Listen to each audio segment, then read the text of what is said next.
Hello and welcome to Just Ride Bikes. I'm David and this is a brand new Pinarello Dogma F. And I'm currently riding in a very cold and snowy Dolomites. It is freezing cold. So before I share my first impressions on a brand new bike, let me go through some of the details and changes and updates and how I've made it more aero and lighter, and also speak to an engineer about the challenge of making a bike like this better than the one that came before it, given how good high-end race bikes are these days. It really is incremental improvements. So let's dive in. Development of the new bike actually began with the Ineos Grenadier team measuring the performance data of Geraint Thomas across the entire 2022 Tour de France.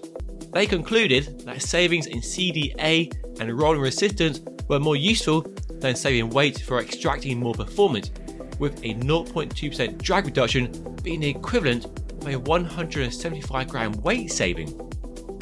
Armed with this data, Pinarello set about refining the new Dogma F. Work began with slimming the down tube, the fork and the head tube, which has been made deeper and required a completely redesigned internal routing system with an elliptical steering tube and new headset bearings. There's also a brand new one-piece talon handlebar with a flared drop and a narrow hook position to extract even more aero. The narrowest option is a scant 34 centimeters in the hood and just 38 in the drops. The bottom bracket has grown in size as well to improve aerodynamics and stiffness and benefits from development on the hour record bike. New shorter through axles are lighter and closed on the drive side for more aero, something BMC have been doing for several years. Tyre clearance is now improved as well, a much needed change over the old model as wide tyres continue to gain widespread adoption. The other big change is the introduction of a brand new Toray M40X carbon fibre, first used in the X-Lite team race bikes. This carbon fibre has a higher tensile modulus and helps reduce weight and improve stiffness. While weight wasn't the main focus for the new bike, the frame is a claimed 108 grams lighter and the frame set is 175 grams lighter, with a claimed weight for a SRAM Red Axis build in size 53 just 6.6 kilos, which compares well to a Tarmac SL8 or a TCR Advanced SL or any other top-end race bike.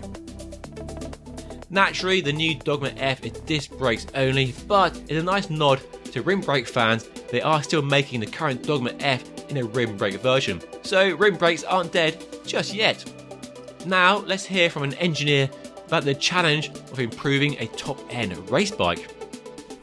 Where do you start developing this new bike? What was the main focus for the design of the new bike? What were you trying to achieve? Here, the main focus is always an improvement of the old bike. So we focus on aerodynamic, but of course it is so easy to make an aerodynamic bike if you think. But here the challenge is to make an all-around bike, so an aerodynamic bike that performs well also in while sprinting and that is able to save weight. It's trying to design one bike that's both aero and lightweight. Does it lead to a compromise? Is it as aero as it can be or as light as it can be, or that balance really key to the bike's performance?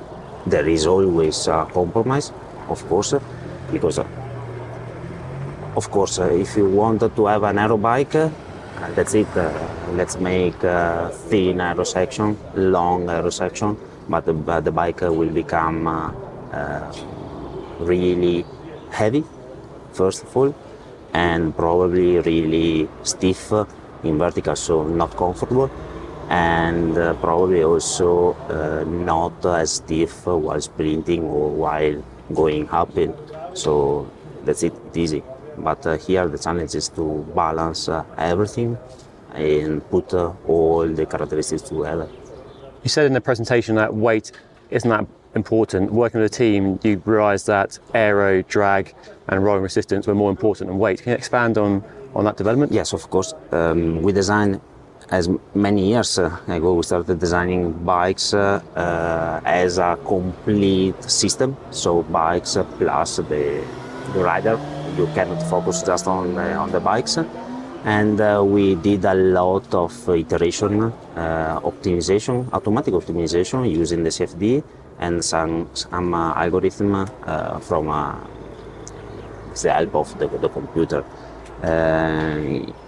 We didn't see in the presentation, but the design of the down tube, the design of the seat tube and the bottle position are driven by the computer.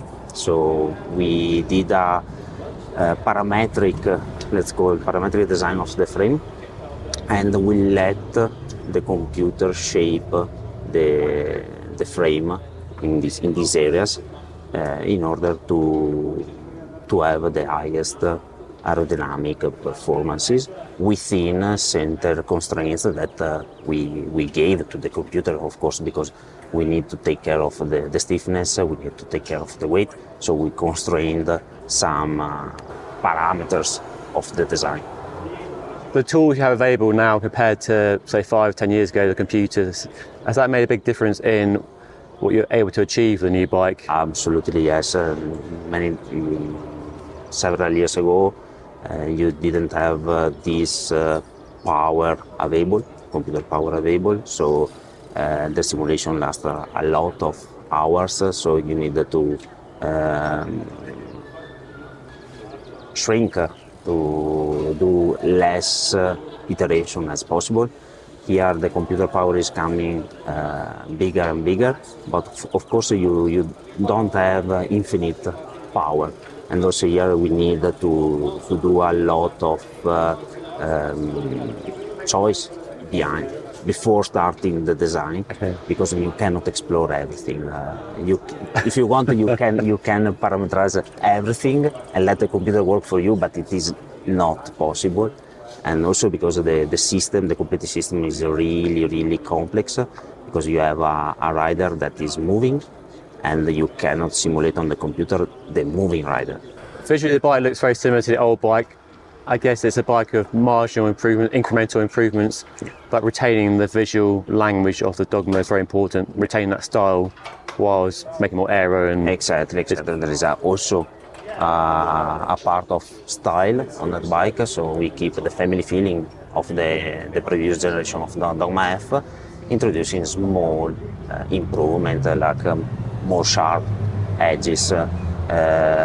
For example, the bottom bracket is bigger, as we saw, to improve the aerodynamics of that area, but also to improve the stiffness.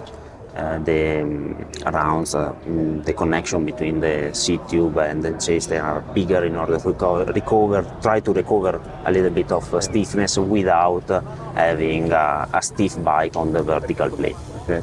Do you expect to see more, because Specialized have gone down the same route of one bike, does air and lightweight, do you expect to see more brands do the same in the future? It looks like this. Okay. Maybe also a bigger trend. Yeah.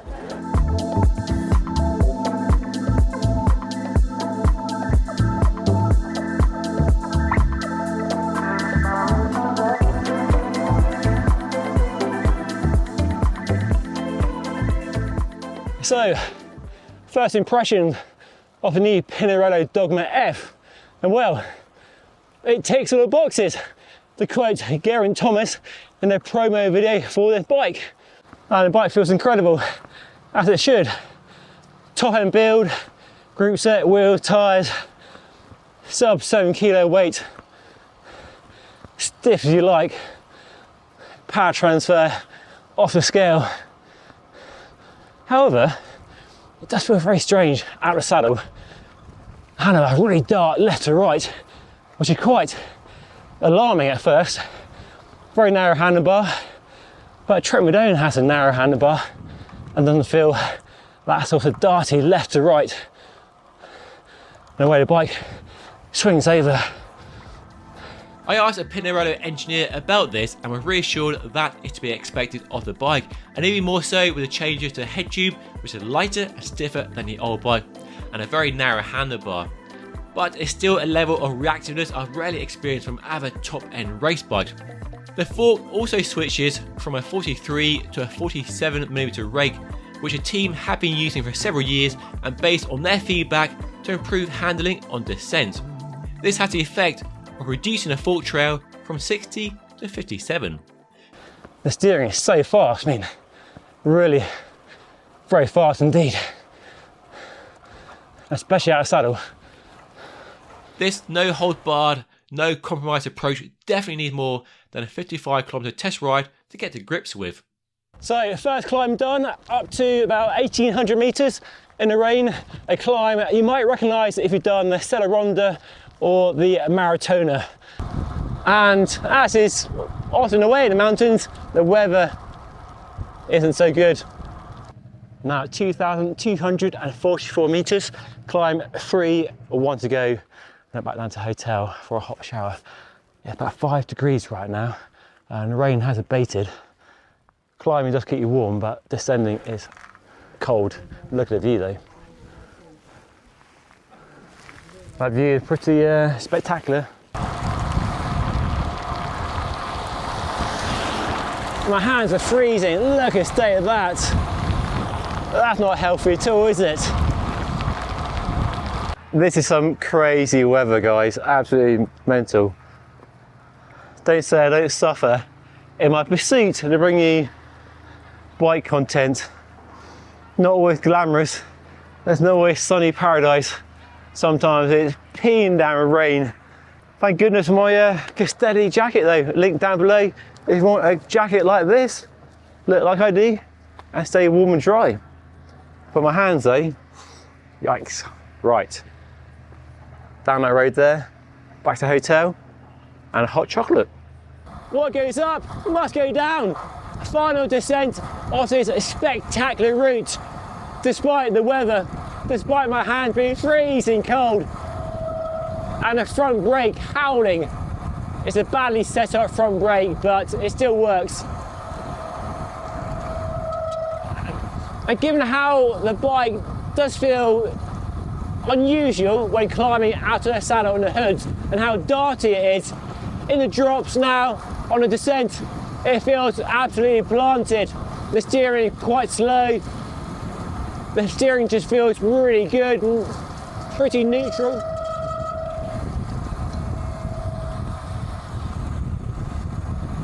Just put the bike precisely where I want it on the road, hit the apex, let the brakes go, harden the brakes into the corner, bit of trail braking, catch up the BMWs.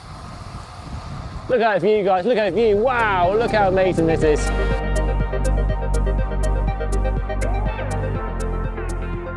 It's worth noting that before the current trend for a single bike that's both aero and lightweight, the Dogma was doing it for years and years, the head of the pack you might say. There weren't many flat roads on a test ride to really push its aero performance, but the low weight was certainly a help on the long climbs that are common in the Dolomites. The fact it's a race bike made for the pros is abundantly clear straight away. This bike is hella stiff. Top end race bikes have been getting smoother or softer, but Dogma F makes no such concession. This was noted with a very direct ride quality on some of the rare rough roads I experienced.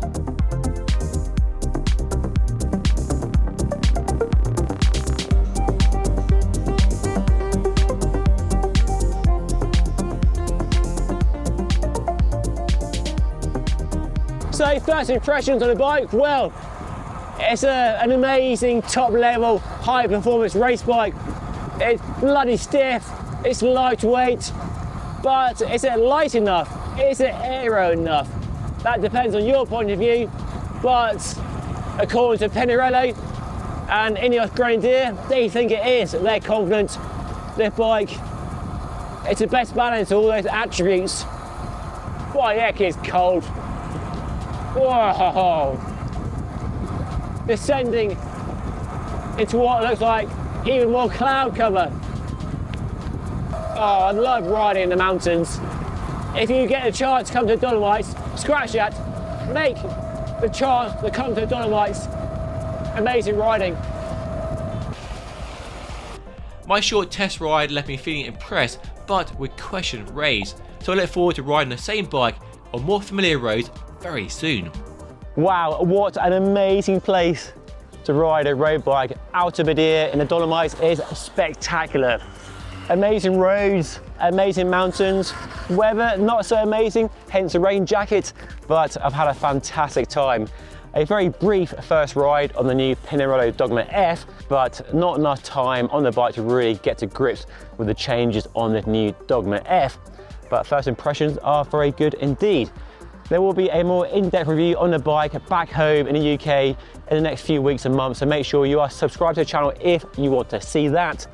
And in the meantime, if you have any questions at all about the new bike, drop a comment down below and I'll do my best to answer them. But I'm off for one more spin up the mountain road there. So I'll see you all again very soon. Thank you so much for watching.